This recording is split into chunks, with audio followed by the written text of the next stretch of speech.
Well, as I mentioned at the beginning of worship this morning, it is Trinity Sunday, which nobody knows about. But it usually falls on the first Sunday after Pentecost. And it's a chance for the church to sort of celebrate and embrace and remember the doctrine of the Trinity, the three-in-one God that we serve. And I know you've been waiting with bated breath all year for Trinity Sunday. It is a strange sort of moment in the life of the church because it is such a complicated, complex idea. It's an impossible idea to understand, really. And as Methodists, we are particularly challenged because our founder, John Wesley, for all of his gifts, was more a practical theologian than a systematic theologian. He was someone who found pragmatic answers to real-world issues rather than really digging into the doctrines of the church.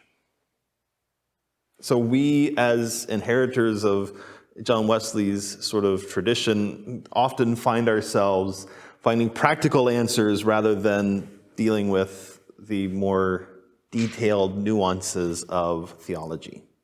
But we are part of the Christian tradition, and it is at the heart of the Christian tradition to understand God as three in one.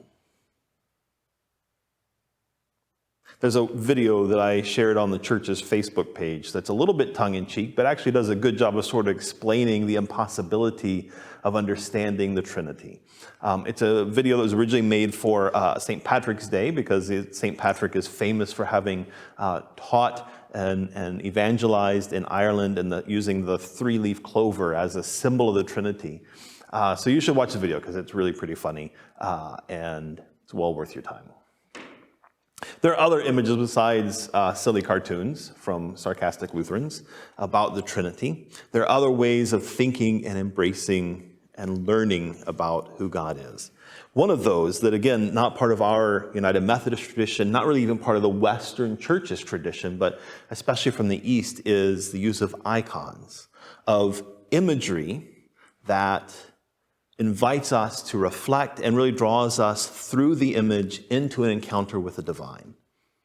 You might have seen icons before. They often have a gold background. There's an image of one of the saints of the church, of Jesus or of Mary, and they're sort of stylized. In fact, when people who create icons create them, they don't draw them or paint them.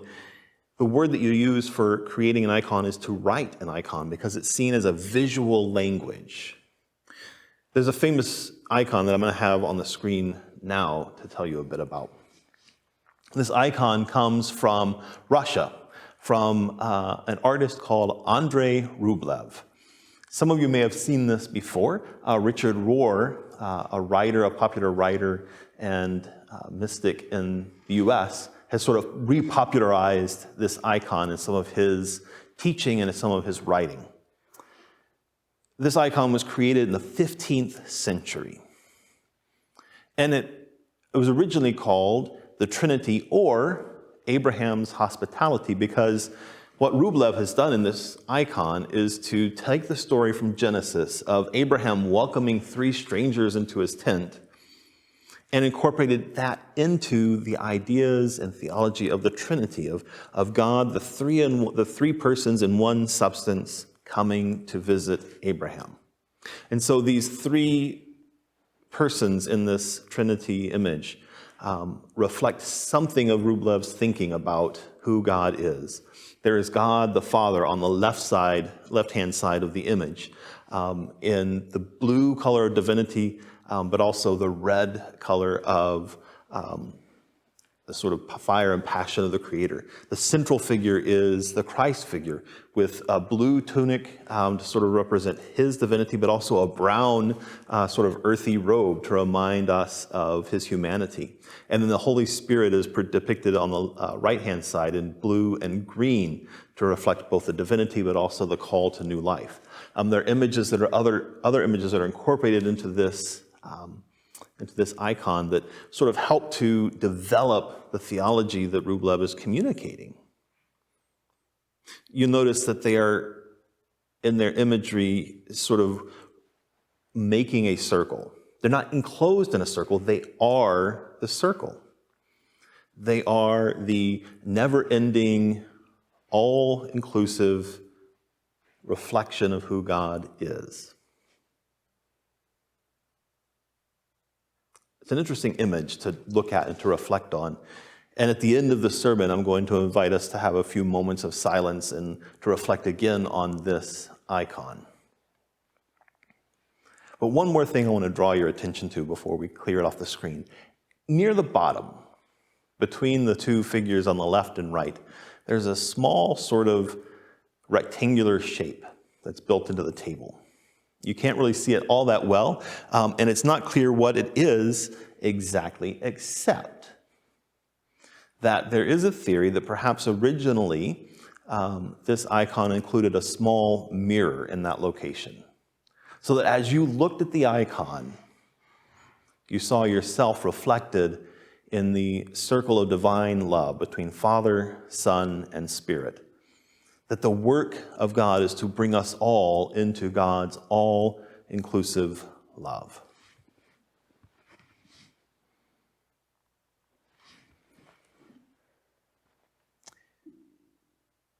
It's impossible to get words around something that's impossible to explain. The church has often offered lots of doctrine and teaching about the Trinity, but all of it ultimately points to a mystery, something that is finally unknowable. And if it's unknowable, there's a part of us, and a part of me, if I'm honest, that just goes, well, does it really matter? I don't believe that when we die, I don't believe that there's a Pearly Gates interview, first of all. But if there were, I'm pretty sure that the first question is not, can you please explain the doctrine of the Trinity? I don't think God cares that much if we get our words exactly right. So why would we bother? Should we just skip this weird stuff and be nice to each other and be loving and take care of our community? And the easy answer is yes. And yet, there is something to be said for embracing and engaging the hard work of pursuing an understanding of God, not because we're going to get a final answer, but because the pursuit of God, with the fullest ability of our intellect and with our heart, shapes us to be more loving disciples of Jesus. I lived in Boise for a brief time in my life, and while I was there, I saw people who would fly fish. I grew up in Texas. There's not a lot of fly fishing. There's more dynamite fishing in Texas than fly fishing. But I thought, that looks like fun. And I watched the movie A River Runs Through It. And I don't know how anybody watches that movie and doesn't want to go buy a fly rod and learn how to fly fish. It's an amazing, beautiful, artistic movie that just is sort of beautiful scenes of the characters fly fishing in Montana. And so a friend said, do you want to learn to fly? Yes, I want to learn to fly fish. And they asked if I would learn how to tie the flies. I'm like, no, I don't want to learn. That's maybe someday, but just get me out there. So we got out to the river and they handed me a rod. They said, do you want to know? I said, yeah. They said, well, I mean, yeah. Okay, so off I went. They gave me just a couple of instructions about how you cast a fly rod, because it's not like a rod with a bait and a weight on the end where you could just sort of sling it like a baseball. You have to be careful. I thought, I got this. 10 and 2, I watched the movie, and sure enough, the first time I did it, I caught a bush behind me. Once, as I was sort of bringing the fly rod back and forth, and the fly was it were right at my face. I remember once I thought, okay, I've got it. And the fly lands like just barely off the bank in the water. It was hard. It was really, really hard to do well. So I didn't go fly fishing anymore. Because, I wasn't going to eat the things, first of all. And why would I do the hard thing that I got so frustrated by? But if I'd stuck with it, if I had done the hard thing of learning how to cast a fly rod well, if I had done the hard thing of learning how to tie my own flies, I know that I would have come to a place where I enjoyed that pursuit. I also know that I would have come to a place where I was shaped by that pursuit.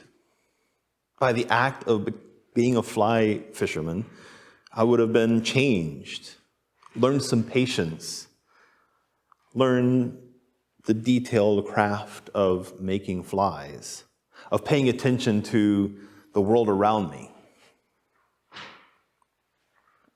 I think that's probably true for almost anything that we pursue that is hard, that's impossible to truly perfect. Woodworkers learn patience and attention to detail. People who do knitting and crochet learn an attention to detail and a mindfulness that is so much like prayer. People who embrace those arts and crafts, those endeavors that are impossible to perfect, but that are always inviting us to learn more. I bet they would all tell you that they are shaped as much by the practice themselves as they make something out of it. They are making something in their own life more than they're making something with their own hands. And I wonder if perhaps that's what we miss when we skip past the hard stuff of thinking about the Trinity or the divine and human nature of Jesus. We're never going to get to a place where we understand it perfectly, but we might be shaped by that pursuit in such a way that we become more faithful disciples. It's not that having a proper version of a proper doctrine of the Trinity makes us more loving, but pursuing an understanding of God who is always just a little beyond our ability to comprehend shapes us for humility and with joy for the opportunity to serve a God who is bigger than we can ever imagine. Maybe that's the value of some of our theological endeavors, is not that we come to a clear and concise statement of who God is or how God works, but rather that in that pursuit, we encounter God in ways that we hadn't before. It opens our hearts and minds to encounters that we had not expected. One of the things that Richard Rohr talks about in that icon of Andrei Rublev of the Trinity is that those three persons make a circle, and that their gaze sort of moves around the circle, and their gestures that are sort of implied by the positions of their hands invite a consideration of movement among and through all three of them. There's a mutuality that happens. One of the things that I learned that I had not known about before is that a lot of times icons, especially in Russia, when they were done being written, they would be covered in a sort of drying, preserving layer, kind of a veneer or shellac. But over time, over 60 to 90 years, that protective covering would darken. And at the end of that 60 or 90 years, it would be almost opaque. And so the icon would be restored, but it was restored not by removing that protective layer, but by adding a new icon on top that was reflective of and sometimes very much like the original, but was adapted to sort of the contemporary thinking about how to write an icon.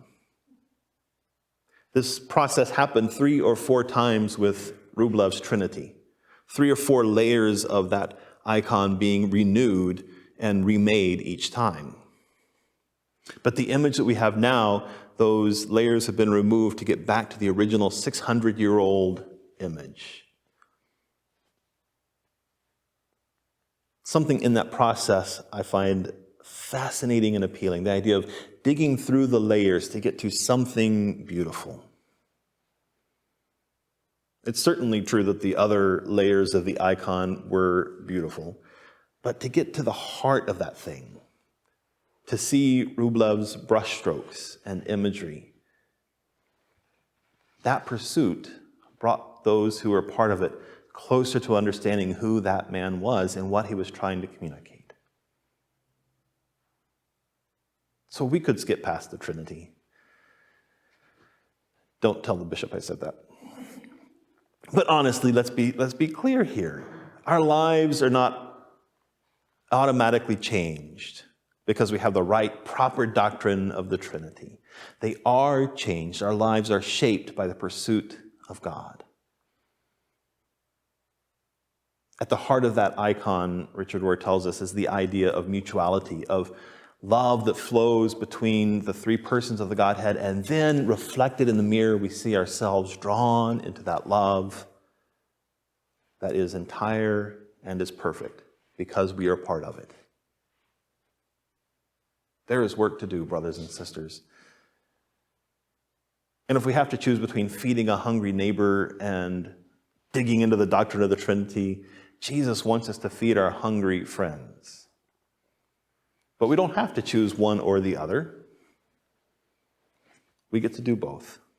We get to pursue God in our heart and mind and soul, in what we think and reflect and learn and share with one another, and in what we do to care for one another and our neighbors.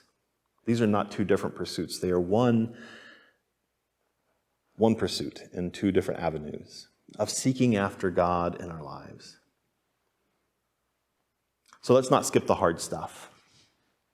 Let's be shaped by a God who is always bigger than we can imagine, so that we can love our neighbors and our community more deeply and truly than we could ever imagine possible.